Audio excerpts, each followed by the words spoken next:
남해안 작은 어촌 마을, 바닷바람이 세차게 불어오는 그곳에서 일어난 일입니다. 그 마을에는 한도윤이라는 청년이 살았는데 참으로 기구한 팔자를 타고났습니다. 어린 나이에 어머니 아버지를 모두 잃고 갯벌에서 굴을 캐며 하루하루를 버텨나가는 신세였죠. 그런데 이 도윤이라는 사람, 가진 건 없어도 마음만은 바다처럼 넓었습니다. 아이고 도윤아, 오늘도 새벽부터 나왔구나. 마을 어르신들이 그렇게 말하면 도윤은 언제나 환한 미소를 지으며 대답하곤 했습니다. 어르신, 부지런해야 먹고 살지요. 게다가 바다는 부지런한 사람에게 더 많은 것을 내어준다고 하지 않습니까? 정말 그랬습니다. 도윤의 바구니에는 언제나 굴이 가득했고 그의 그물에는 싱싱한 고기들이 펄떡거렸죠. 세월이 흘러 도윤이 25이 되던 해 5일장이 서는 날이었습니다. 평소와 다름없이 해산물을 팔러 나간 도윤의 눈에 한 여인이 들어왔습니다. 서민정이라는 여인이었습니다. 참으로 단아한 모습과 고운 얼굴, 따뜻한 미소, 그리고 무엇보다 마음씨가 곱기로 소문난 처녀였죠. 저기 이 굴 얼마예요? 민정이 물으니 도윤은 얼굴이 빨개져서는 제대로 대답도 못했습니다. 그게 그러니까 한 대의 열량입니다. 어머, 다른 데보다 싸네요. 혹시 싱싱하지 않은 건 아니죠? 민정이 웃으며 말하니 도윤은 더욱 당황했습니다. 아닙니다. 새벽에 갓 딴 것들입니다. 제가 직접요. 그 순간 마을 할머니 한 분이 지나가다 웃으며 말했습니다. 아가씨, 도윤 총각 물건은 마을에서 제일 좋기로 소문났다우. 정직하고 성실한 사람이거든. 그렇게 시작된 인연이었습니다. 민정은 그날부터 장이 서는 날마다 도윤의 좌판을 찾았고 두 사람은 자연스럽게 정을 나누게 되었습니다. 이듬해 봄 두 사람은 혼인을 올렸습니다. 가진 게 없던 도윤이었지만 민정은 전혀 개의치 않았습니다. 오히려 남편의 성실함을 믿고 함께 새로운 삶을 시작하자고 했죠. 여보, 우리 힘을 합치면 못할 일이 어디 있겠어요? 민정의 말대로였습니다. 부부는 새벽부터 밤늦게까지 함께 일했습니다. 도윤이 바다에서 잡아온 해산물을 민정이 정성스럽게 말리고 절여서 팔았죠. 처음에는 바닷가 작은 움막에서 시작했지만 부부의 정직함과 성실함이 알려지면서 손님들이 하나둘 늘어났습니다. 한도윤, 내 집 물건은 믿을만 하다더라. 그 집 며느리도 참 착하고 부지런해. 5년이 지나자 도윤과 민정의 작은 움막은 기와집으로 바뀌었고 도윤은 마을에서도 손꼽히는 상인이 되었습니다. 하지만 단 하나 부부의 마음을 아프게 하는 일이 있었습니다. 바로 아이가 없다는 것이었죠. 그해 가을, 유난히 거센 태풍이 마을을 휩쓸었습니다. 폭풍이 지나간 다음 날 도윤은 망가진 배들을 살피러 폭우로 나갔습니다. 그런데 파도에 밀려온 부서진 나무 상자 옆에서 이상한 소리가 들려왔습니다. 응? 이게 무슨 소리지? 가까이 가보니 대나무 바구니 속에 갓난아기가 울고 있는 게 아니겠습니까? 아니 세상에. 여보, 빨리 이쪽으로 와봐요. 도윤의 목소리를 듣고 달려온 민정이 아기를 보자마자 가슴이 뭉클했습니다. 여보, 이 아이. 어쩌면 하늘이 우리에게 내려주신 선물이 아닐까? 민정은 울먹이며 아기를 품에 안았습니다. 정말 신기하게도 아기는 민정의 품에 안기자마자 울음을 그치고 맑은 눈으로 부부를 바라보기 시작했습니다. 그래, 이 아이 이름을 하늘이라고 하면 어떨까요? 하늘이 내려준 아이니까요.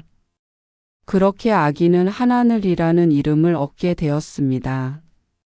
하늘은 도윤과 민정 부부에게 친아들과 같은 소중한 존재가 되었습니다. 하늘이는 자라면서 유난히 총명함을 보였습니다.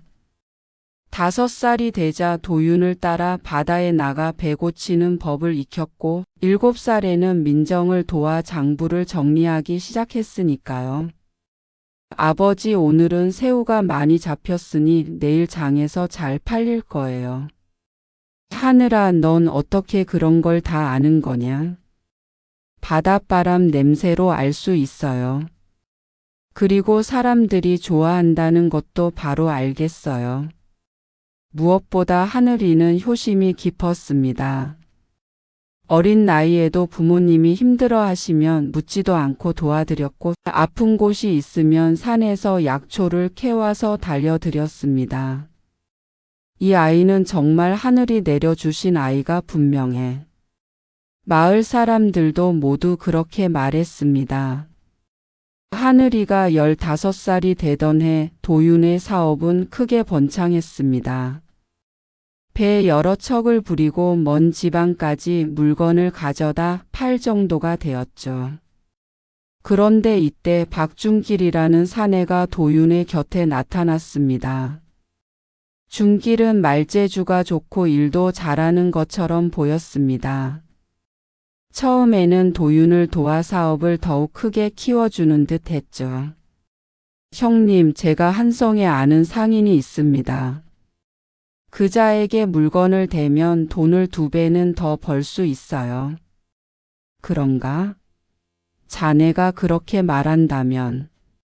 하지만 시간이 지날수록 준길의 진짜 속셈이 드러났습니다. 그는 도윤의 재산을 탐내고 있었습니다. 특히 하늘이를 못마땅하게 여기고 있었습니다. 형님, 하늘이는 어쨌든 주워온 아이 아닙니까? 형님의 진짜 혈육이 있어야 이 큰 가업을 제대로 이룰 수 있을 텐데. 준길은 틈만 나면 이런 말을 속삭였습니다. 어느 날 준길은 집안의 하녀 춘섬과 손을 잡고 지독한 거짓말을 꾸몄습니다. 형님, 춘섬이가 아이를 가졌다고 합니다. 형님의 자식을 말입니다. 민정은 깜짝 놀랐습니다. 무슨 말씀이세요? 우리 남편이 그럴 리가. 준길이 말했습니다. 얼마 전 늙은 노파가 와서 그러더군요. 도윤 형님이 덕이 많아 곧 대를 이을 핏줄이 생길 거라고요. 그런데 애군도 있어서 이 집 하녀의 몸에 잉태된다고 했는데 그게 춘섬이었나 봅니다. 그 말을 듣자 도윤은 순간 마음이 흔들렸습니다. 내가 쌓은 덕으로 생긴 내 핏줄이라니. 정말 내 핏줄이라는 말인가? 준길은 속으로 웃으며 대답했습니다. 물론입니다, 형님. 드디어 형님의 진짜 후계자가 태어나는 거라고요. 달이 찾아 춘섬은 정말로 아이를 낳았습니다. 그런데 이상하게도 그 아이는 도윤과 전혀 닮지 않았습니다. 그리고 그 무렵부터 집안에 사건 사고가 끊이지 않았습니다. 준길과 춘섬은 하늘이를 내쫓으려고 갖은 수단을 동원하기 시작했어요. 형님, 저 아이는 결국 남의 자식입니다. 이제 형님의 친자식도 생겼으니 저 아이는 다른 곳으로 보내는 게 좋지 않을까요? 하늘이는 이런 말들을 들으며 가슴이 아팠지만 참고 견뎠습니다. 대신 더욱 부지런히 일하며 부모님께 효도했죠. 그런데 준길의 계략은 여기서 끝나지 않았습니다. 어느 날 밤 준길은 도윤의 술잔에 이상한 약을 탔습니다. 형님, 오늘 장사가 잘 되었으니 한잔 하시죠. 도윤은 의심 없이 준길이 준 술잔을 받아 마셨고 곧 정신을 잃고 쓰러졌습니다. 큰일 났다. 도윤 나리가 쓰러지셨다. 마을 사람들이 몰려들었지만 도윤은 깨어나지 못했습니다. 준길은 이때다 싶어 그동안 감춰둔 속내를 드러내기 시작했습니다. 도윤 형님이 위독하니 이제 이 집안은 제가 지켜야 마땅합니다. 도윤 형님도 분명 이걸 원하실 겁니다. 그렇게 준길은 도윤의 모든 재산을 차지했습니다. 그리고 그동안 준길에게 눈의 가시였던 민정과 하늘은 쫓겨나듯 바닷가의 허름한 움막으로 밀려났습니다. 하늘은 비록 어린 나이였지만 이를 악물며 다짐했습니다. 어머니, 저는 절대 포기하지 않을 거예요. 반드시 아버지를 깨어나게 하고 우리 집안의 명예도 회복하겠습니다.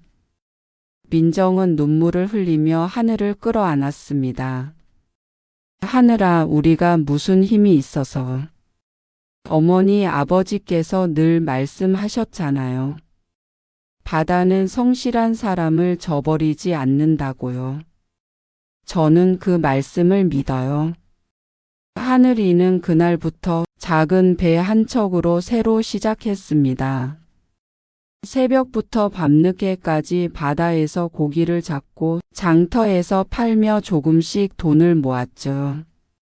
몇 년이 흘러 하늘이 20살이 되자 그의 이름이 마을 전체에 알려졌습니다. 한하늘이라는 총각 참 대단하더라. 어린 나이에 바닷길을 귀신같이 안다지? 사람 됨됨이도 훌륭하더라고. 가난한 집에 고기를 공짜로 주기도 한다던데. 하늘의 명성이 높아지자 준길은 불안해졌습니다. 저 놈이 자꾸 큰다면 언젠가는 내게 위협이 될 것이다. 준길은 하늘이를 없앨 방법을 궁리했습니다. 어느 날 밤 술에 취한 준길이 친구들과 함께 떠들어댔습니다. 너희들 그거 아냐? 그 한도윤이라는 늙은이 사실 내가 약을 썼거든. 바보같이 내 말을 철석같이 믿더라고. 덕분에 이렇게 한탕 치며 살 수 있게 됐다고. 그때 우연히 이 길을 지나가던 하늘이 그 말을 듣게 되었습니다. 역시 그랬구나. 하늘이는 즉시 관아로 달려가 준길을 고발했습니다. 하지만 준길은 오리발을 내밀었죠. 무슨 소리요? 그 하늘이라는 아이는 바닷가에서 주워온 떠돌이일 뿐입니다. 무슨 권리로 나를 고발한단 말이요? 관리들도 난처해했습니다. 증거도 없고 하늘은 실제로 양자였으니까요.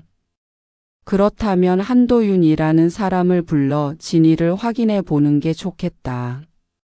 관아에서 도윤을 불러왔습니다. 비록 오랜 병으로 기억도 흐릿하고 정신이 아득했지만 하늘을 보자 도윤의 눈에서는 눈물이 흐르기 시작했습니다. 하늘아, 내 아들 하늘아. 하늘이도 울음을 터뜨렸습니다. 그때 준길이 소리쳤습니다. 형님, 정신 차리세요. 저 아이는 주워온 아이지 않습니까? 그때 도윤이 떨리는 목소리로 말했습니다. 하늘아, 내가 처음 우리 집에 왔던 날을 기억한다. 폭풍우가 몰아쳤던 다음 날 아침이었는데 파도 소리가 그렇게 요란했는데도 너의 울음소리가 또렷하게 들렸다. 그때부터 너는 내 진짜 아들이었다. 오랫동안 병이 든 도윤을 수발해온 민정도 나서서 증언했습니다. 관리님, 혈육이 아니라고 해서 가족이 아닌 건 아닙니다. 이 아이는 우리가 정성으로 키운 진짜 아들입니다. 이 말을 듣고 관아의 관리들은 도윤과 중길 사이에 어떤 일이 있었는지 철저한 조사를 시작했습니다. 중길의 죄는 명확했습니다. 독을 써서 도윤을 병들게 했고 재산을 모두 가로챘죠. 게다가 거짓 증언으로 모두를 속이려고 한 죄까지 더해졌습니다. 박중길과 춘섬은 유배형에 처한다. 중길은 끝까지 아니라고 우겨댔지만 모든 증거와 증언은 사실을 가리키고 있었습니다. 중길에게 빼앗겼던 도윤의 모든 재산은 원래 주인에게 돌아갔습니다. 이 판결로 인해 하늘은 당당히 한 집안의 아들로 인정받게 되었습니다. 집으로 돌아온 가족들은 서로를 끌어안고 울었습니다. 아버지, 어머니, 이제 다시는 떨어지면 안 됩니다. 하늘아, 우리는 영원한 가족이다. 도윤은 마을 사람들 앞에서 공식적으로 선언했습니다. 여러분, 하늘이는 제 피보다도 더 소중한 제 아들입니다. 바다가 저희에게 맡겨주신 이 아이를 저는 평생 아들로 여기겠습니다. 그 후 하늘은 아버지의 사업을 이어받아 더욱 크게 발전시켰습니다. 돈을 벌수록 더욱 겸손해졌고 어려운 이웃들을 도우며 마을의 존경을 받았습니다. 세월이 흘러 하늘도 나이가 들고 슬아의 아들과 딸을 두었습니다. 그리고 그 아이들에게도 이렇게 가르쳤습니다. 진짜 가족은 핏줄로 만들어지는 게 아니란다. 깊은 사랑과 행복으로 만들어지는 것이지. 지금도 남해안 어촌 마을에는 이 이야기가 전해 내려옵니다. 파도가 데려온 아들 한하늘. 바다가 맺어준 인연이 얼마나 소중했는지 진짜 가족의 의미가 무엇인지를 일깨워주는 아름다운 이야기로 말입니다.